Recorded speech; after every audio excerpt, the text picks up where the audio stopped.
সুপর্ণা বসুদের কলমে আজকের গল্প নিতুর জীবন।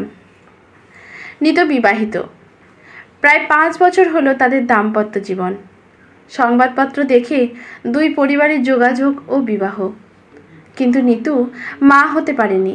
নিতুর বর সুমন বাবা হতে শাশুড়ি মা আভা দেবী, ঠাকুমা ও শ্বশুরমশাই দীপেন মিত্র ঠাকুরদা হতে পারেননি। আরও অনেকগুলো সম্পর্ক, যেমন তার 2 ননদ রীতা ও মিতা, পিসি হতে পারেনি। এতগুলো না পারার পিছনে একজনই দায়ী, নিতু। কারণ নিতু মা হতে পারেনি। সে ডাক্তারের সাহায্য নিয়েছিল, কিন্তু সুমন আত্মবিশ্বাসী। সে ডাক্তারের কাছে যাবার প্রয়োজন বোধ করে না। সে প্রয়োজন বোধ করে তার শাশুড়ি মা, শ্বশুরমশাই কেউই করেন না। শুধুমাত্র নিতুর জন্য বিরস দিন যাপন, মা হতে না পারার এক অপমানজনক জীবনযাপন। সুমনও চুপ থেকে বাড়ির সবাইকে সমর্থন করে যায়। না পারার সমস্ত দায় বর্তায় খালি নিতুর ওপর। সেদিন সকালে নিতুর এমন তরঙ্গহীন আনন্দহীন জীবনে উপস্থিত হলেন শাশুড়ি মায়ের ছোট যা নীতি ঠাকুরন, শ্বশুরমশাইয়ের ছোট ভাইয়ের বিধবা পত্নী। সেই সুদূর বনগাঁর গ্রাম থেকে সঙ্গে নিয়ে এলেন ক্ষেতের চাল, ডাল, আলুমুলো, আরও কত কি। হাতে বানানো মোয়া, নাড়ু, তিলের চাপটি। বেশ হৈ হৈ করে 2 দিন কেটে গেল। নিতুর দুঃখ সামান্য লাঘব হলো। তার হাতের রান্নার খুব প্রশংসা হলো। নীতি ঠাকুরন সেই বনগাঁর আজ অজপাড়াগাঁয়ে ফেরত যাবার আগে বললেন, নিতুকে আমার সঙ্গে নিয়ে যাই। আমাদের ওখানে একজন জাগ্রত সাধু বাবা মাঝে মাঝে আসেন। তার আশীর্বাদে সন্তানহীনদের সন্তান লাভ হয়। নিমরাজি হলেন বাড়ির সবাই। খুব খুশি খালি নিতু। একটু অন্যরকম জীবন হবে। অন্তত কয়েকদিন সুমন বেজার মুখে বলল, সাবধানে থেকো, তাড়াতাড়ি ফিরে এসো। তোমাকে ছাড়া আমার ভালো লাগে না। নিতু মাথা নাড়ে আর ভাবে, এ কেমন ভালোবাসা, যে ভালোবাসা প্রিয় মানুষকে অন্তর থেকে জড়ায় না, শুধুই যেন প্রয়োজন, রাতের প্রয়োজন। তার কোনো যত্নের দরকার নেই। বাড়ি থেকে বেরোনোর সময় নিতুর চোখে জল। কি জানি কেন এত মানুষের এত কিছু না হওয়ার দায়ভার নিয়ে গ্রামে এলো নিতু নীতি ঠাকুরনের সাথে। প্রথমে রেলে, খানিকটা বাসে, তারপর ভ্যানে চড়ে আলের ওপর দিয়ে হেঁটে পৌঁছল তার গন্তব্যে। মসৃণ নিটোল এক ঘর, সেখানেই থাকেন সন্তানহীনা বিধবা নীতি ঠাকুরন। দেশে জমি জায়গা বেচে শহরে যাওয়ার ইচ্ছা হয়নি তার কোনো দিনও। পুরো গ্রামটাই তার আত্মীয়, সবাই তাকে চোখে হারায়।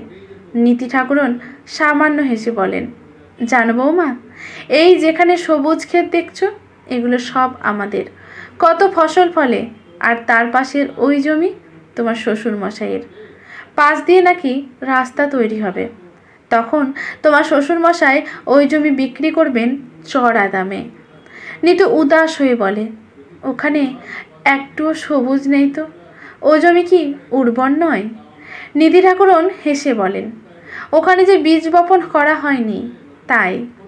তারপর নিতুর দিকে তাকিয়ে বলেন, জানো তো বৌমা, শুধু ক্ষেত থাকলেই ফসল তো হয় না, তাতে উপযুক্ত সময়ে উপযুক্ত বীজেরও প্রয়োজন, তবেই না মাটি মা হবে।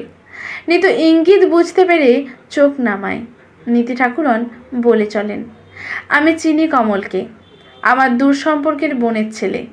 কথায় কথায় তোমার সঙ্গে তার বিয়ের আগের সম্পর্কের কথা জানতে পারি। সে এখন এখানকার স্কুলের মাস্টার। ভালোবাসো তাকে বৌমা, সে এখনো অবিবাহিত, কেউ জানবে না। কাক পক্ষীতেও দনা, তার 2 মাস পর বিয়ে। নিতুর চোখে জল। হঠাৎ করে নীতি ঠাকুরনের বুকে ঝাঁপিয়ে পড়ে কাঁদতে থাকে নিতু। নীতি ঠাকুরন বলে, বোকা মেয়ে, কাঁদতে নেই, শুধু সময়টাকে হাটের মুঠোয় আনতে হয়। তার মর 1 মাস লক্ষবার সূর্য ডুবলো আর সূর্য উদয় হলো। কমলে নিতু মুখোমুখি বসলো, দুটো ভালোবাসা চোখে চোখ রাখলো। অব্যক্ত ব্যথারা শব্দ পেল। দুজোড়া ঠোঁট একবার কাঁদলো, একবার হাসলো, আর একবার ভালোবাসলো। সাক্ষী থাকলো চাঁদ, তারা, সূর্য আর ভালোবাসা। প্রতিজ্ঞাবদ্ধ হলো যোগাযোগ করবে না আর তারা। হৃদয়ে তাদের স্থান হয়েছে। 1 মাস পর নিতু কেঁদে কেঁদে বাড়ি ফিরল। সুমনের ভারী দুঃখ তখন জল হলো। 2 মাস পর নিতুর রক্তক্ষরণ না হওয়ার সংবাদটা জানালো। ব্লাড টেস্ট হলো। সুসংবাদ। প্রদীপ জ্বলল, শঙ্খ বাজল। নিতুর মা হবার স্বপ্ন সাকার হলো। নীতি ঠাকুরনকে সংবাদ জানানো হলো। জয় সাধু বাবা।